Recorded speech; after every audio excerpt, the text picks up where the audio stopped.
I spent 90 days at Station Zenev, 3 months of silence, staring at a radar screen that never changed. The isolation was supposed to end in 7 days. I had the calendar taped to the wall next to my cot, 7 boxes left to cross out before the relief crew arrived. Or so I thought. The station was a concrete bunker planted in the middle of the Siberian tundra, about 400 kilometers from the nearest town. From the outside, it looked like something the military had built in the 50s and forgotten about. Gray walls stained by decades of weather, a flat roof covered in antenna arrays, and a single radar tower rising from the back that groaned whenever the wind shifted direction. The wind shifted direction often. Some nights it sounded like the whole structure was being slowly torn apart. I told myself the station was abandoned by everyone but me, that I was alone out here. But they hadn't forgotten. Inside, the station was divided into 3 rooms. The main room held the monitoring equipment, server racks, and my workstation. A metal desk bolted to the floor with a CRT monitor that flickered at exactly 53 hertz. I know because I counted once. When the silence got so heavy, I needed something to focus on. The second room was for sleeping, just a military cot and a footlocker. The third was a combination kitchen and bathroom, a hot plate, a refrigerator that cycled on and off with a thunk, and pipes that clanked whenever I ran the faucet. Everything smelled like diesel. The generator sat in a shed 30 meters away, but the smell still crept in through the walls. By the end of the first month, I stopped noticing it. By the end of the second, I couldn't remember what clean air smelled like. The routine was always the same. Wake at 5:30, fill the kettle, wait for it to boil. The water tasted metallic, like rust, but the coffee masked it. 3 scoops of instant grounds, no sugar, no milk. Then back to my workstation, to begin my shift. My job was deep space radar tracking, monitoring gravitational signatures in the outer solar system. The equipment was old but functional, Soviet-era hardware retrofitted with newer software sometime in the 80s. The main display showed a vector grid on a polar coordinate system. Most of the time, the screen was empty except for baseline noise, a faint green shimmer that pulsed with the rotation of the antenna. Every few hours, I would log whatever anomalies the system had flagged. Cosmic ray interference, mostly. Satellite debris. I filed weekly reports that nobody ever responded to. I followed procedures written by people who had probably retired before I was born. The isolation was the hardest part. 1 operator, 1 station, 6-month rotations. I was supposed to be relieved the following week. I had a calendar taped to the wall, and every night I would cross off another box. 7 days left, then 6, then 5, then, on a Tuesday morning in November, something appeared on my screen that I had never seen before. The readings came through just after 6 in the morning. I was on my 3rd cup of coffee, watching the baseline shimmer on the display, when the vector grid shifted. Not gradually, the way it did when a satellite passed through the detection zone. This was sudden, a hard spike in the gravitational lensing data, like something had bent the radar signal and snapped it back. The console started beeping. Not the usual soft ping that meant a data packet had arrived. This was the priority alert, a sharp repeating tone I had only heard once during training. I leaned forward and looked at the numbers. At first, I thought the array had malfunctioned. The mass concentration was impossibly high. The parallax shift indicated something small, maybe 2 or 3 kilometers in diameter. But the gravitational signature suggested a density that shouldn't exist outside of a neutron star. My hands were cold when I ran the diagnostic. Equipment nominal. Signal integrity confirmed. The anomaly was real, and it was moving. I spent 2 hours checking the trajectory against every cataloged object. Nothing matched. The thing was on a hyperbolic path, which meant it had originated from outside the solar system. It wasn't orbiting anything, it was falling straight through. The math kept leading me to the same conclusion: a microsingularity, a black hole the size of a small mountain, condensed into a sphere no wider than a city block. The kind of object that exists in physics textbooks and nowhere else. Except now it existed on my screen, and its trajectory put it on a direct collision course with Earth. I contacted command at 8:15. Dr. Gusev answered the call personally, which should have been my first warning. In 3 months, I had never spoken to anyone higher than a duty officer. But that morning, Gusev was on the line within seconds, like he had been waiting by the phone. I reported what I had found: the gravitational signature, the mass concentration, the trajectory. I read the numbers off my notepad, my voice steady even though my hands weren't. When I finished, there was a long pause. I could hear him breathing on the other end of the line. "Confirmed," he said. His voice was flat, clinical. No surprise, no alarm, just a single word like he was checking a box on a form. I waited for him to say something else. He didn't. "Sir," I said, "the trajectory indicates a direct Earth intercept, if these readings are accurate." "They are accurate, Lieutenant." He cut me off without raising his voice. "Station Zenev is the only facility with the orbital angle to track this object. Our satellites cannot detect it. Our ground stations cannot see it. You are the only observer we have." My mouth was dry. I asked about evacuation protocols, about warning systems, about what was being done. "There is no evacuation," he said. The same flat tone. "There is nowhere to go. Our only option is to track the object's approach with enough precision to calculate a deflection trajectory." I sat there, trying to process what he was saying. The coffee in my hand had gone cold without me noticing. "You will maintain the radar lock," Gusev continued. "You will transmit position updates every 4 hours. If we lose tracking data, we lose any chance of deflection. Do you understand?" I asked about relief crews, backup stations, anyone who could help. "There is no backup." He said it the same way he might say the sky is blue. A fact, not an opinion. "There is only you." He gave me the timeline. Impact was estimated at 96 hours, 4 days. I asked what would happen to me, to the station. There was a pause, and when he spoke again, his voice was the same as before. No softer, no harder.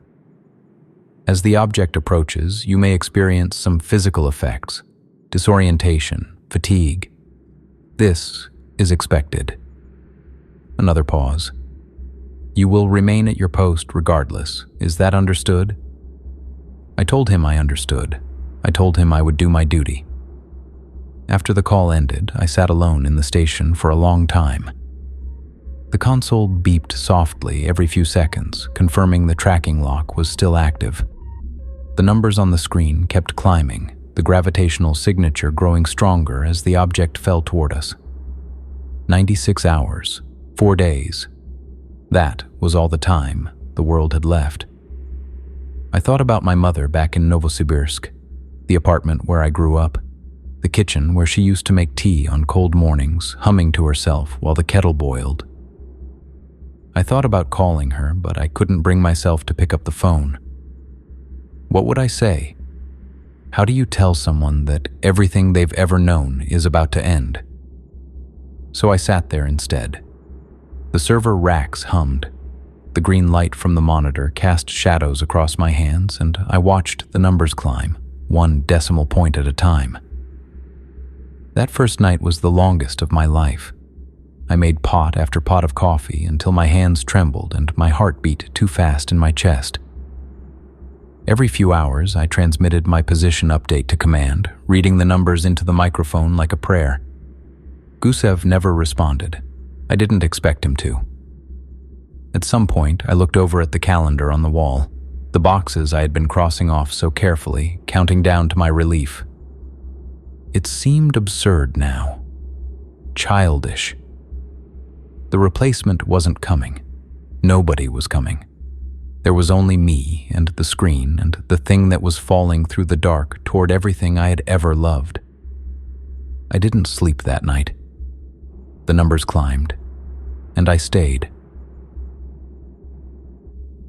By hour 24, the coffee had stopped working. I was still drinking it, cup after cup, but the caffeine wasn't reaching whatever part of my brain was supposed to keep me alert. My hands shook when I lifted the mug. My eyes burned like someone had rubbed sand into them. The numbers on the screen had started to blur together, and I had to squint to read the decimal points. The object was closer now. The gravitational signature had increased by 18% since my last transmission. I logged the data and transmitted the update. No acknowledgement. The station felt different at night. During the day, pale gray light filtered through the frost on the windows.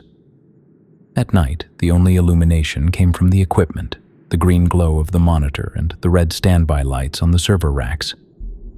The shadows seemed thicker. The walls seemed closer. I found myself turning around every few minutes, convinced I had heard something moving behind me. Nothing, just the hum of the machines and the soft beeping of the console.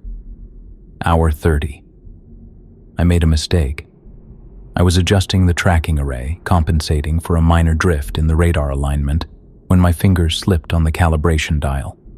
The vector grid jumped, and for 3 seconds, I lost the lock. 3 seconds doesn't sound like much, but in those 3 seconds, the object moved. When I reacquired the signal, the trajectory had shifted by 0.003 degrees, which doesn't sound like much either, until you realize that over a distance of several million kilometers is the difference between a near miss and a direct hit. I spent the next 40 minutes recalculating the impact window, my heart pounding so hard I could feel it in my throat. The math still came out of the same. Earth intercept, 96 hours from initial detection, 66 hours remaining. I hadn't changed anything. The mistake hadn't mattered, but it could have. And that thought stayed with me, burrowing into the back of my skull like a splinter. Hour 36. Gusev called. I picked up the receiver on the second ring, hoping for something, anything, some word of encouragement or acknowledgement. What I got was the same flat voice I remembered from the first call. "Lieutenant, status report." I gave him the numbers: gravitational signature, trajectory, estimated time to impact. I told him about the calibration error, expecting a reprimand, or at least a question. He didn't mention it. "Data received," he said. "You're doing well, Lieutenant. The world depends on you. Continue monitoring. Next transmission in 4 hours." The line went dead before I could respond. I sat there holding the receiver for a long time, listening to the dial tone. He hadn't asked how I was doing. He hadn't asked if I needed anything. To him, I was just a relay station, a piece of equipment that happened to have a voice. I put the receiver down and went back to work.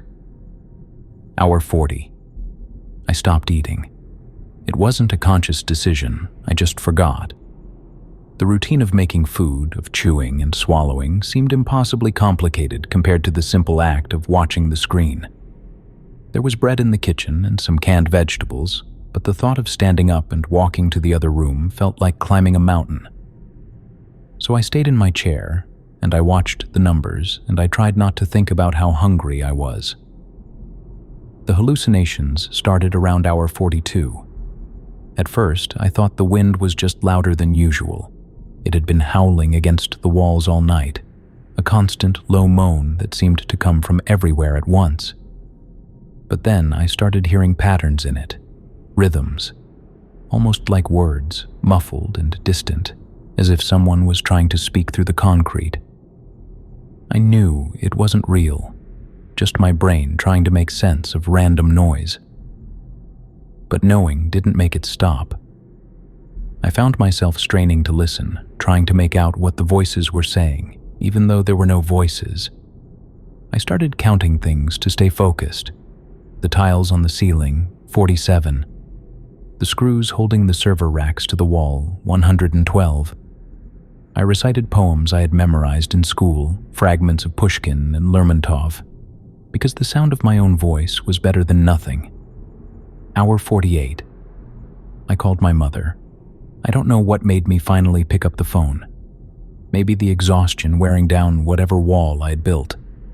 Maybe the desperate need to hear a human voice that wasn't Gusev's clinical monotone.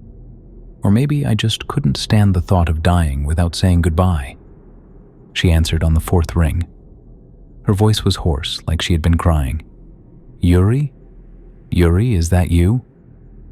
Mama. The word came out cracked. My throat was dry from the recycled air. Mama, it's me. Oh God. She started sobbing. I could hear the television in the background, a news broadcast, someone talking about emergency procedures and evacuation routes. Yuri, I saw it on the news. The whole world knows. Mama, listen to me. I gripped the receiver so hard my knuckles went white. I need you to listen. I've been trying to call you for hours, she said. The lines are jammed, everyone is trying to call everyone. I thought I would never hear your voice again. I'm here. My voice broke on the second word. I'm here, Mama. I'm still here. She cried for a long time. I let her. No words could undo what was coming. So I just held the phone and listened to her breathe, the way I used to listen when I was a child and couldn't sleep, when she would sit beside my bed and hum until the nightmares went away. I wish I could see you, she said finally. Her voice was barely a whisper. I wish I could see you one more time. I know, Mama. The tears were running down my face now, and I didn't bother wiping them away. I know. You were always my brave boy. She was trying to hold herself together. I could hear it in the way she breathed, shallow and quick. From the day you were born, always so brave. I love you, Mama. I love you too. The television in the background went silent. Or maybe she had turned it off. I'm so proud of you, Yuri. I've always been so proud. I couldn't speak. My throat had closed up completely, and all I could do was hold the phone and try to remember every detail of this moment, the sound of her voice, the faint static on the line. Goodbye, Mama, I said finally. The words felt like stones in my mouth. Goodbye, my son. The line went dead. I sat there for a long time, the receiver pressed to my ear. The dial tone had been replaced by silence, heavier than anything I had ever known. Eventually, I put the phone down. I wiped my face with the back of my hand, and I went back to the screen. Hour 60. The object was close enough now that I could feel it. Not physically, not really, but there was something in the air, a pressure that hadn't been there before. The equipment was picking up interference patterns that didn't match any known source, faint ripples in the gravitational data that suggested the singularity was beginning to affect the local space-time. Or maybe I was just losing my mind. At that point, I couldn't tell the difference anymore.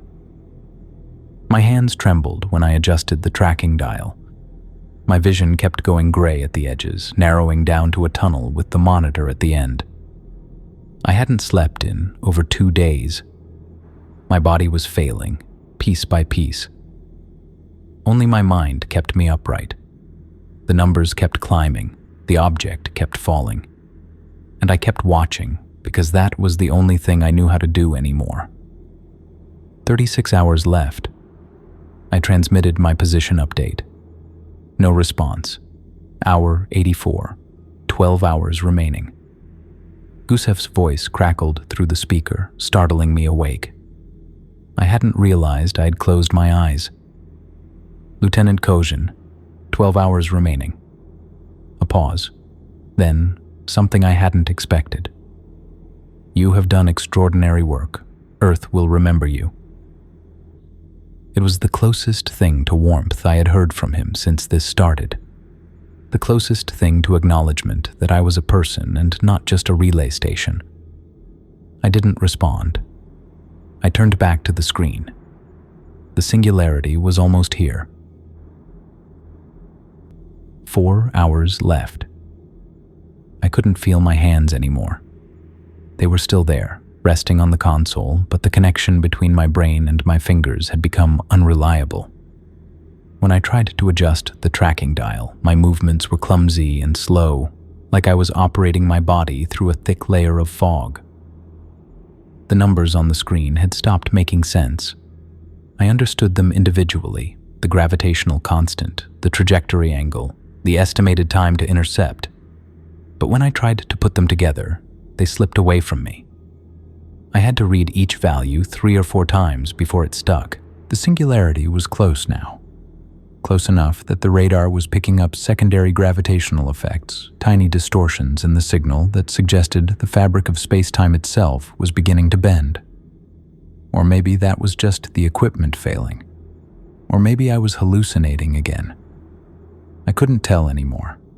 I found myself whispering. Words I hadn't spoken since I was a child. Fragments of prayers my grandmother had taught me before she died. I didn't believe in God, not really, but the words came anyway, spilling out of my mouth in a low murmur that blended with the hum of the servers and the howl of the wind outside. Our Father, who art in heaven. The screen flickered. The numbers jumped. 75. 1 hour left. Or maybe less. Time had started slipping. I stopped looking at the clock after that. The countdown was everywhere, in the numbers on the screen, in the rhythm of my own heartbeat, in the spaces between breaths. I didn't need a clock to tell me how much time was left. I could feel it in my bones. The station felt smaller than it had before. The walls seemed to press inward, the ceiling seemed to hang lower, and even the air felt thicker, harder to breathe. I knew it was just exhaustion, just my mind playing tricks on me, but knowing didn't make it stop. I thought about what it would feel like when it happened. The physicists said a singularity. Impact would be instantaneous. The gravitational forces would tear the planet apart in microseconds, faster than the human brain could process. We wouldn't feel anything. We wouldn't have time to feel anything. That should have been comforting. It wasn't. Hour 76. The timer hit 0. The screen flashed red. A single word appeared in the center of the display, blocky white letters against a crimson background. Impact. I braced myself. I don't know what I was expecting, some physical sensation, a sound, a vibration, anything to mark the moment when everything ended. I gripped the edge of the console and waited for the world to tear itself apart. Nothing happened. The red light faded. The word disappeared. The screen returned to its normal display, the vector grid and the trajectory lines and the gravitational readings, except now all the numbers were 0, flatlined, like the signal had simply stopped. I stared at the screen for a long time. 30 seconds. A minute. The fluorescent light buzzed overhead. Everything was exactly the same as it had been a minute ago, and a minute before that, and every minute for the past 4 days. I was still alive. The station was still standing. And outside, the world was supposed to be gone. I stood up slowly. My legs trembled beneath me, and I had to grab the edge of the desk to keep from falling. The room spun for a moment, then steadied. The door was 15 steps away. I counted them, 1 foot in front of the other. When I reached the handle, I stood there for a moment, afraid of what I would see. Then I pushed the door open and stepped outside. The cold hit me like a physical blow, 40 below 0, maybe colder. The kind of cold that burns your lungs when you breathe and freezes the moisture in your nose within seconds. I had walked out in my uniform, The same clothes I had been wearing for 4 days, and the wind cut through the fabric like it wasn't there. I looked up. The sky was clear.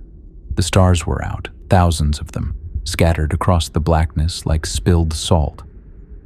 I recognized the constellations, Ursa Major and Orion and Cassiopeia, the same patterns I had been watching through the frost on my window for 3 months. No black hole, no singularity, no tear in the fabric of space, just the same cold, empty sky that had always been there. I stood in the snow for a long time. 5 minutes. 10.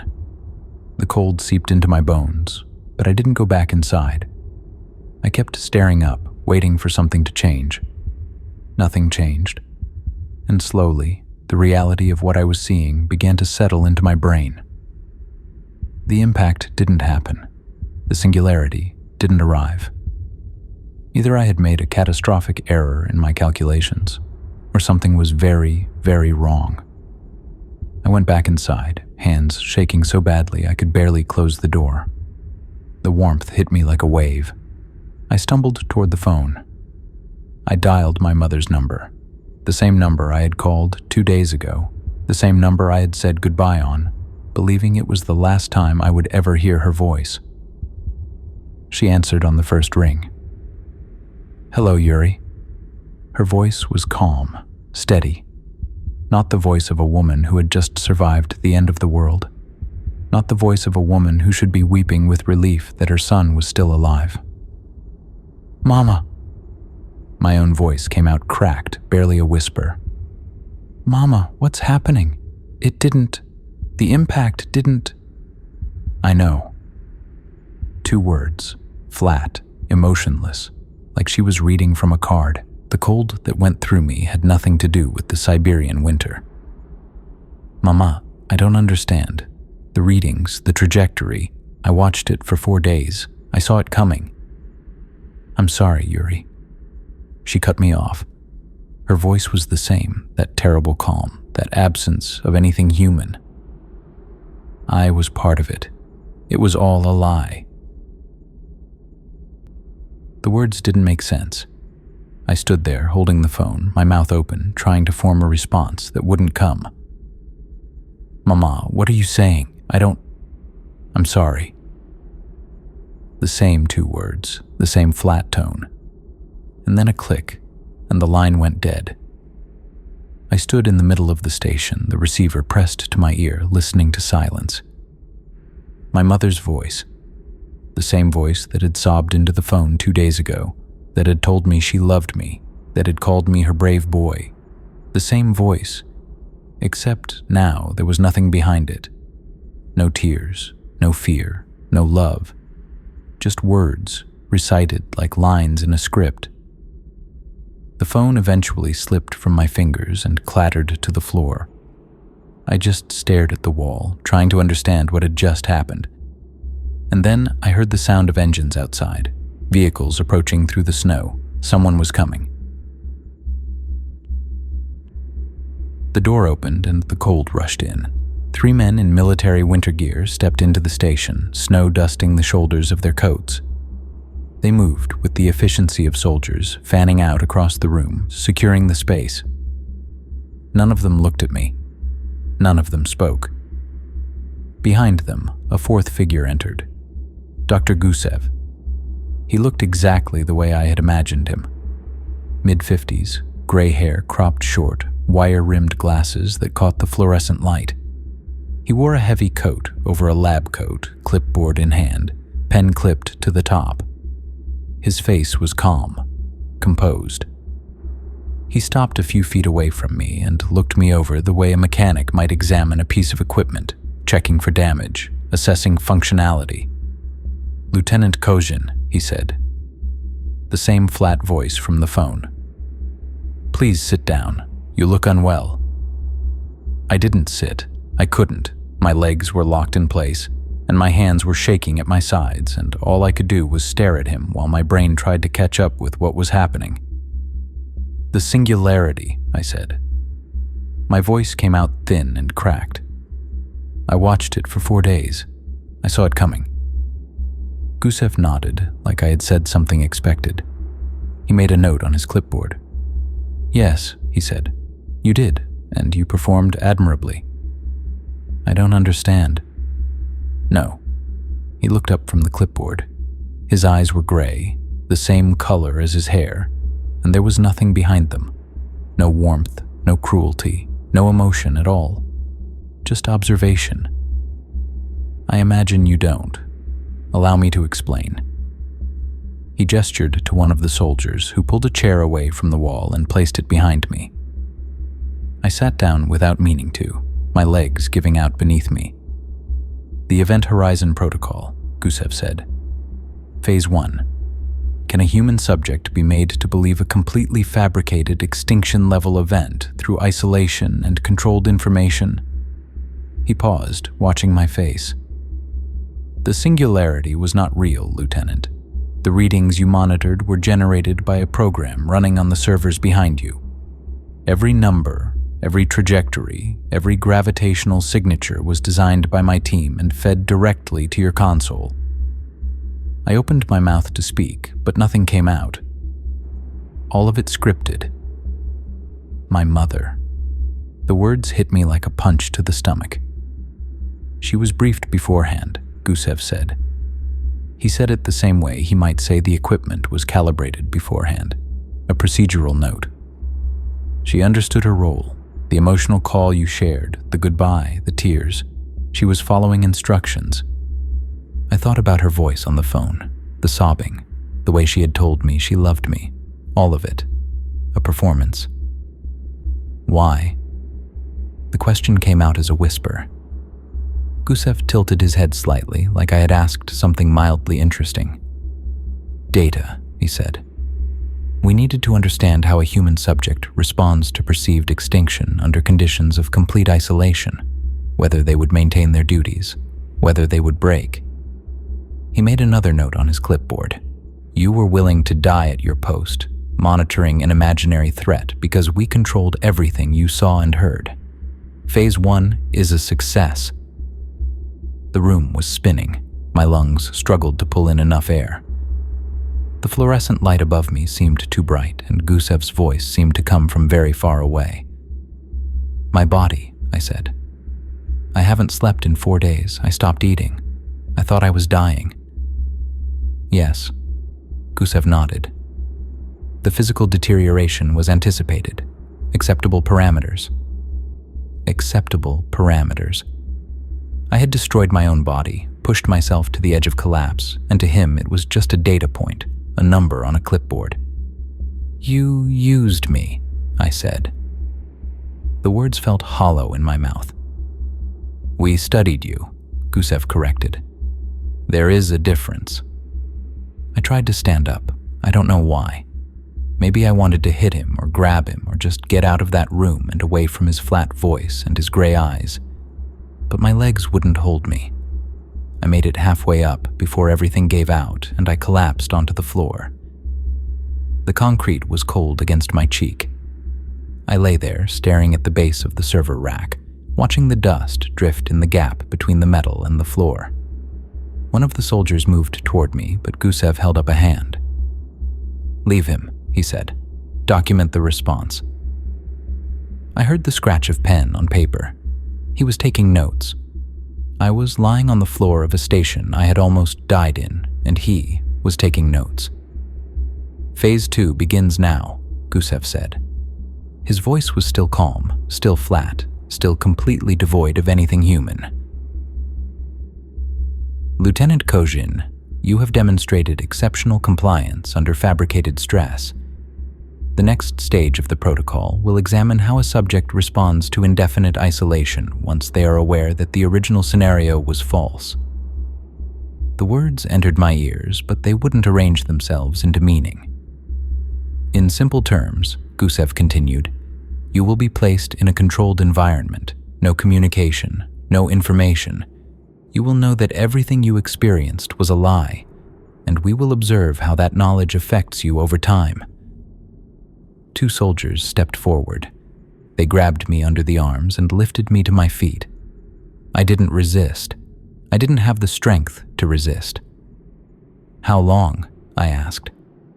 My voice was barely audible. Gusev looked at me for a long moment. Then he clicked his pen and slid it back onto the clipboard. "That is part of the study, Lieutenant." They dragged me toward the door. My feet scraped against the floor.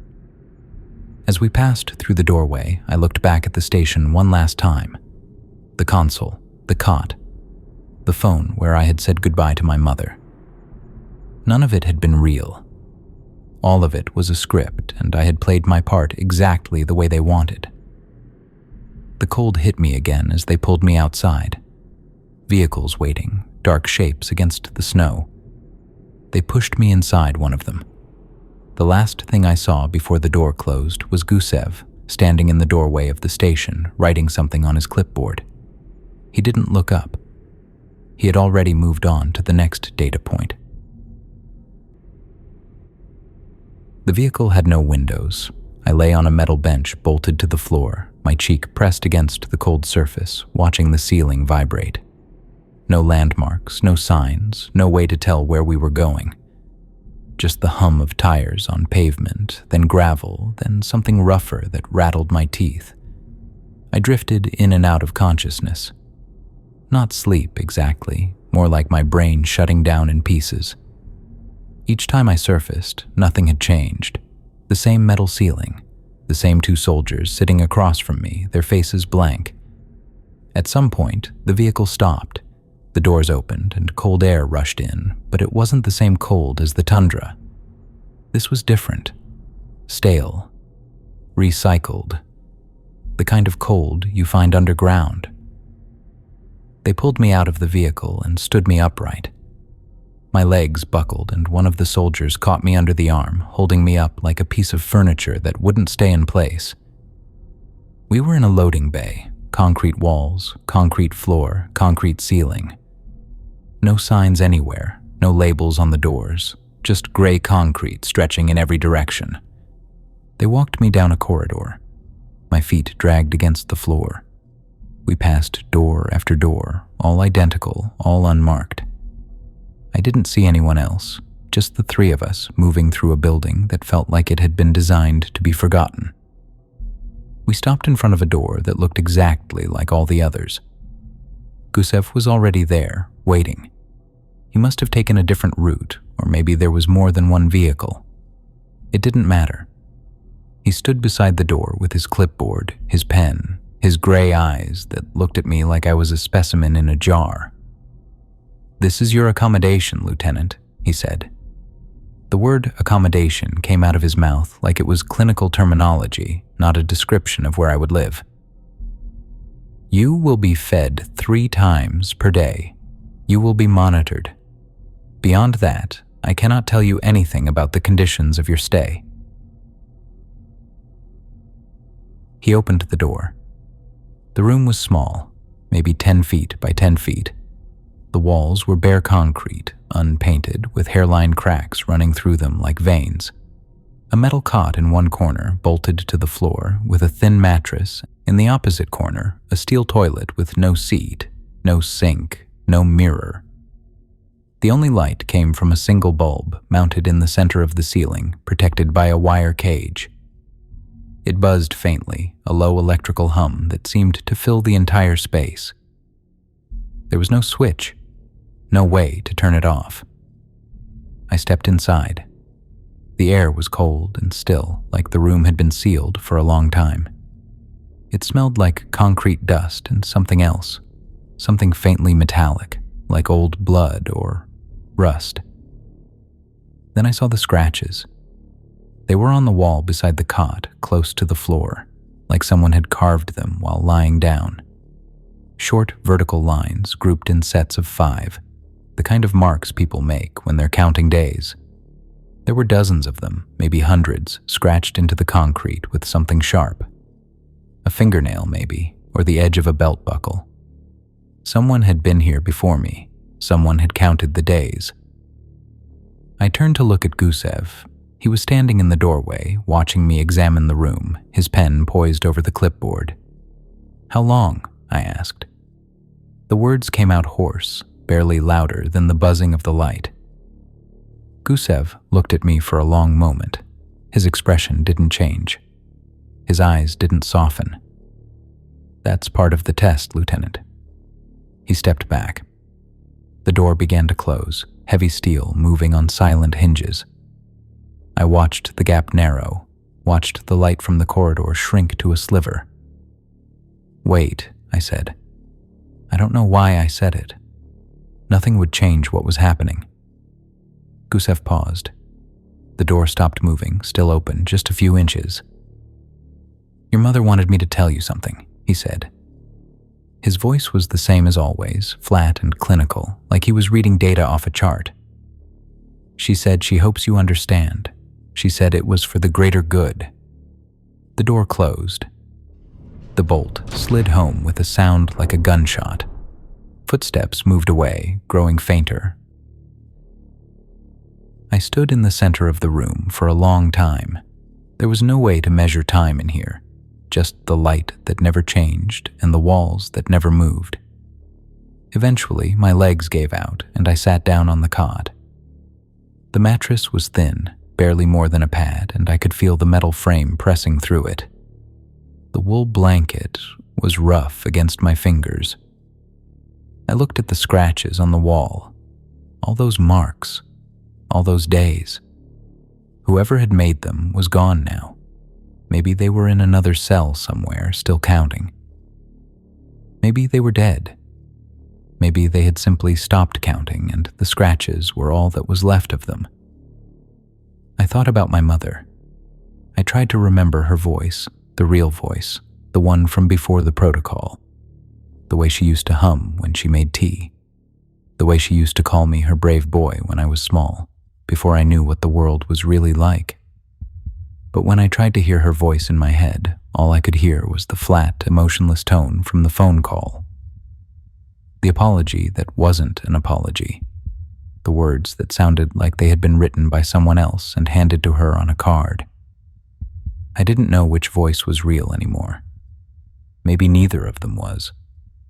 Maybe I'd never really known her at all. The walls pressed in. The silence was so complete that I could hear my own heartbeat, slow and steady, counting out seconds that didn't mean anything. 4 days of terror for a lie, and now nothing but time to dwell on it. The cruelest part wasn't the deception. The cruelest part was knowing how completely I had believed it. I lay down on the cot and stared at the ceiling. The wire cage around the light bulb cast a grid of shadows across the concrete. I counted the squares. 16.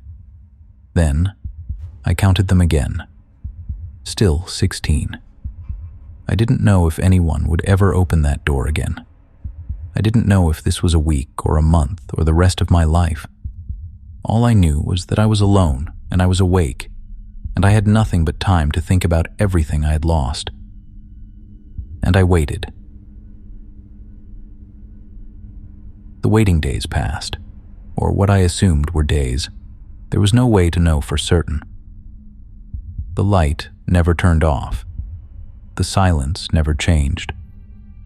The only thing that marked time was the slot in the door, a narrow rectangle of metal that would slide open 3 times in what I guessed was a 24-hour period. A tray would appear. Food, water, always the same. A bowl of something gray like porridge or paste and a tin cup filled to the brim. No utensils, no napkin, no note. Just the tray sliding through the slot, and then the slot closing again before I could see anything on the other side. I tried to speak to them once. The first time the slot opened, I moved toward it, opened my mouth to say something, anything. The tray appeared. The slot closed. I don't think they even heard me. After that, I stopped trying.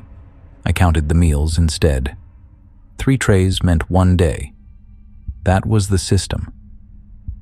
I scratched a mark on the wall beside the cot, next to the other marks, the ones left by whoever had been here before me. I didn't know if my counting matched theirs. I didn't know if their days had been the same length as mine. But it gave me something to do, something to focus on besides the buzzing of the light. 7 days. 21 meals. That was as far as I got before I started losing track. The doubt crept in slowly. At first, I was certain they were watching. There had to be cameras somewhere, microphones, some way for them to observe me and take their notes.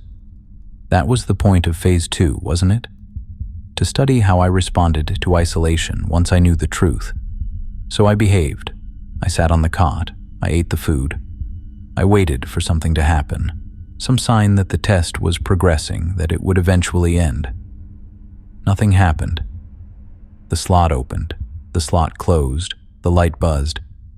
And I started to wonder if anyone was watching at all. Maybe they had forgotten about me. Maybe the funding had been cut, or the project had been reassigned, or Gusev had moved on to another subject and I had simply been filed away and left here.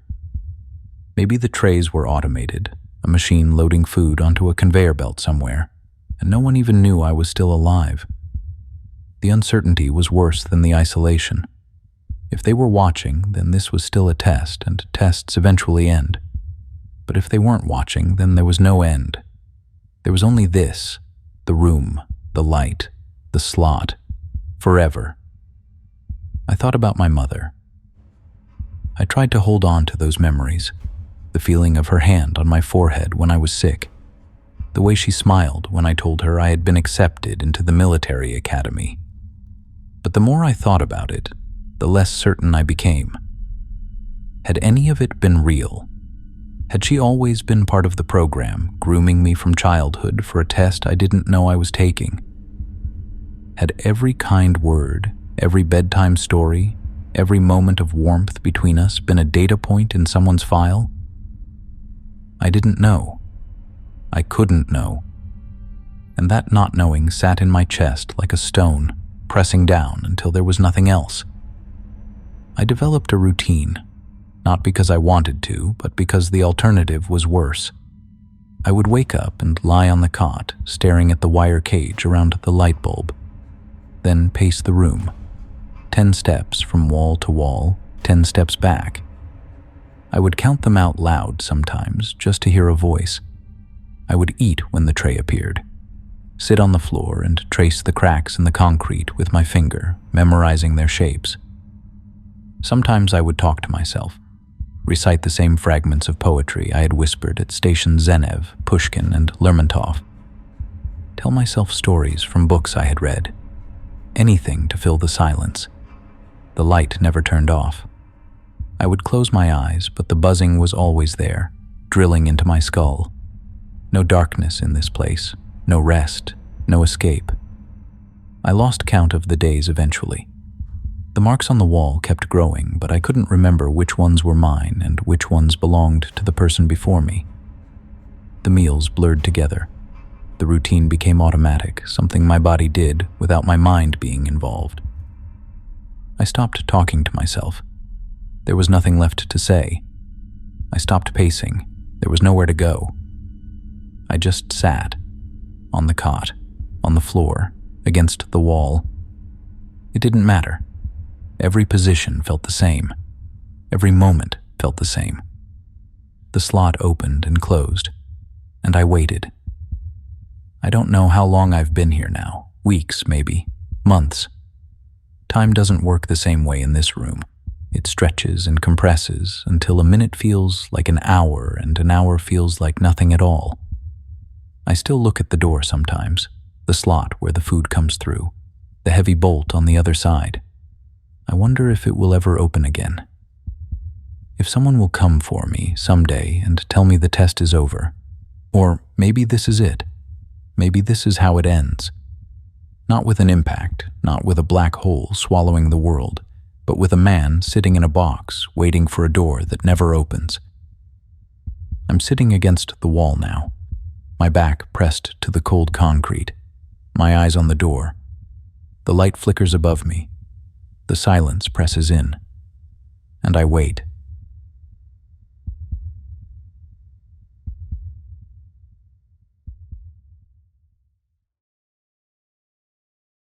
That's where I'll leave you tonight.